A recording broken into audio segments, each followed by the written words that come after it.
Fallout New Vegas released on October 19th, 2010, meaning that as of the time of recording, it is now 15 years old. When compared to Fallouts 3 and 4, as well as Skyrim and Oblivion, New Vegas is unique in how it approaches quests, giving the players a lot more options regarding how they want to tackle the game's obstacles. Today, I'm going to push the game's commitment to player choice by asking the question, can you beat Fallout New Vegas without killing anything? The rules of the challenge are as follows. I cannot attack anything in the game, no exceptions. Contextual kills are also off limits. I cannot use companions to do my dirty work for me, as those are still my kills by virtue of me being their boss. And with all that out of the way, let's begin. Coming back from the dead, Doc Mitchell informs me that my brain has been transplanted into a random coyote that he found and painted blue. I don't have time to ponder this, however, as I have a job to do, and come hell or high contrast, I am going to get it done. I take a moment to scrounge for supplies around the Doc's house before he kicks me out into the Mojave to become somebody else's problem. With a clear direction and all the violent bones of my body having been removed and probably eaten by wild dogs, I make a quick pit stop up at the cemetery to grab the snow globe and Benny's cigarette butts for later. Leaving Goodsprings, and I reassign my special stats. Strength and Perception are at 1 as they primarily affect combat skills, which are completely useless to me today. Endurance is at 10 so I can tank more hits.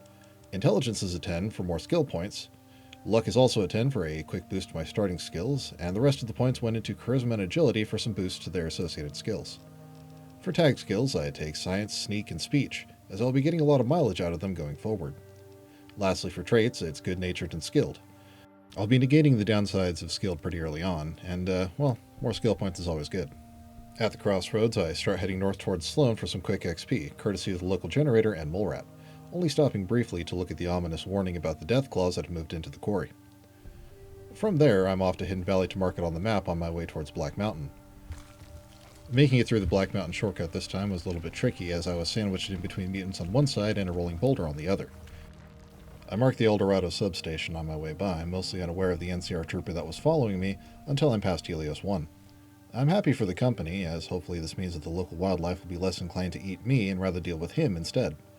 Sadly, our journey comes to an end when he is gunned down by some raiders outside of Novak. Easy come, easy go, I suppose. At Novak, I slip my hand into Manny Vargas's pockets and steal the holotape pointing me towards Boulder City.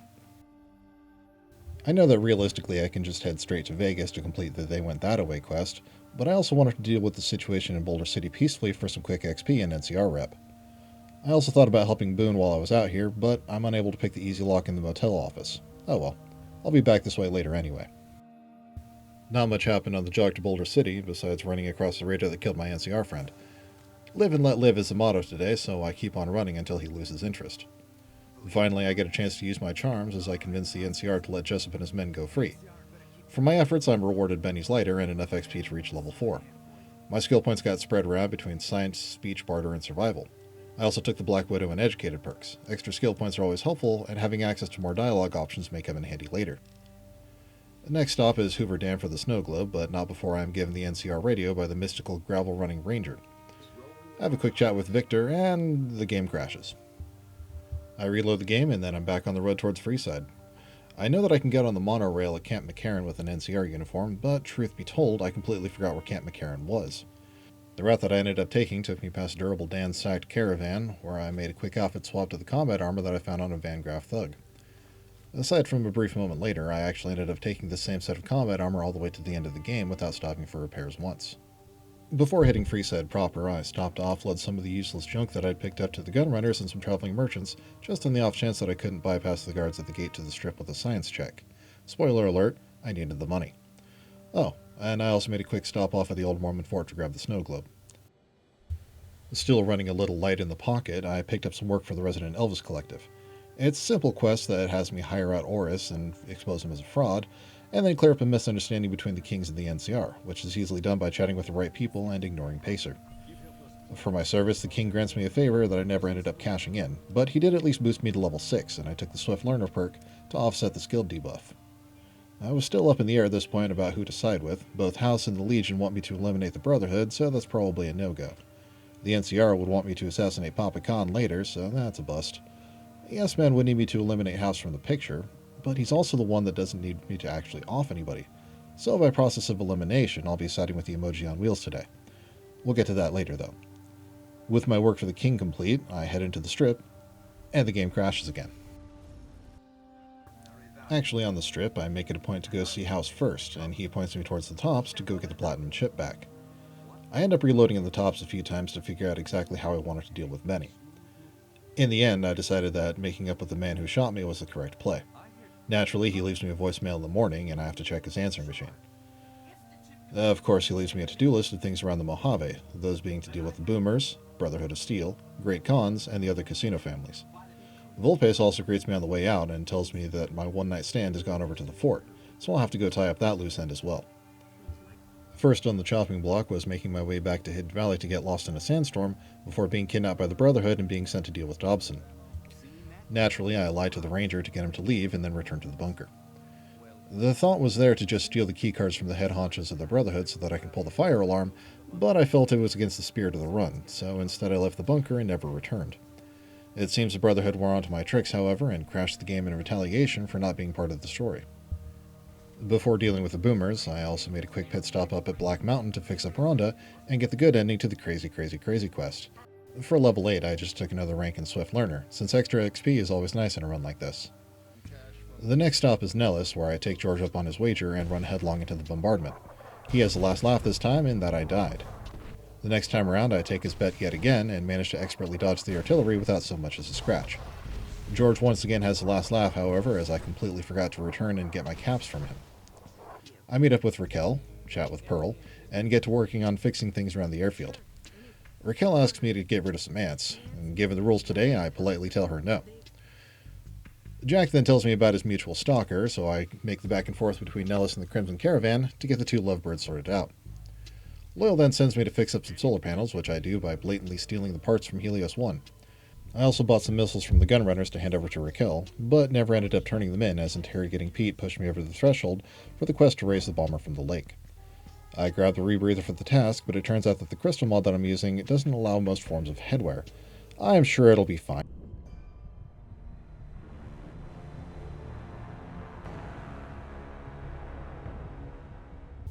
On my next try, I managed to keep an eye on my oxygen gauge and attach the ballast without filling my lungs with water.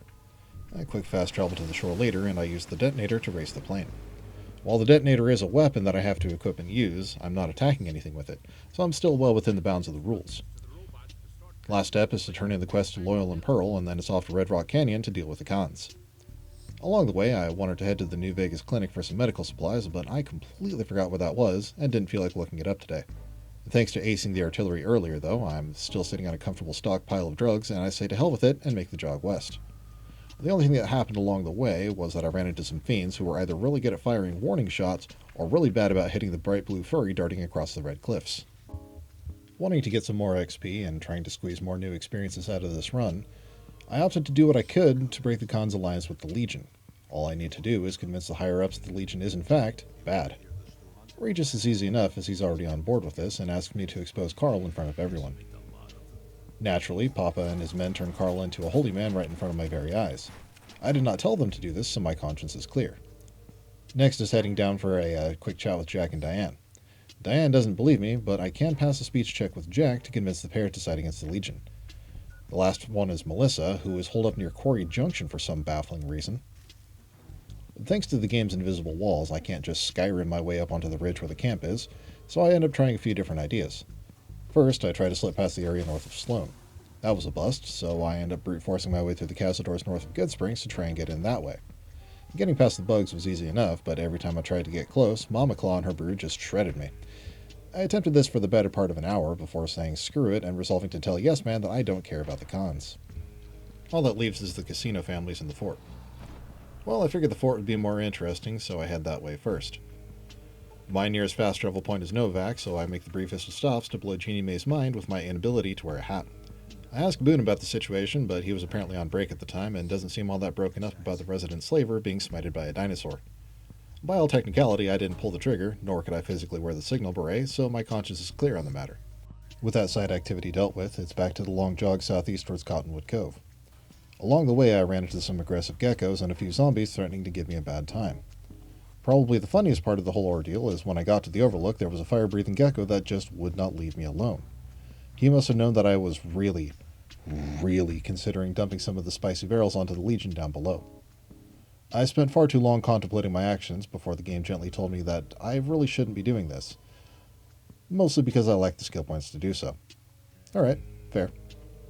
I did end up having to chase a ferryman down before he would take me to the fort, though. He failed to take me the first time for some reason, but I'm just chalking that up as New Vegas doing its thing.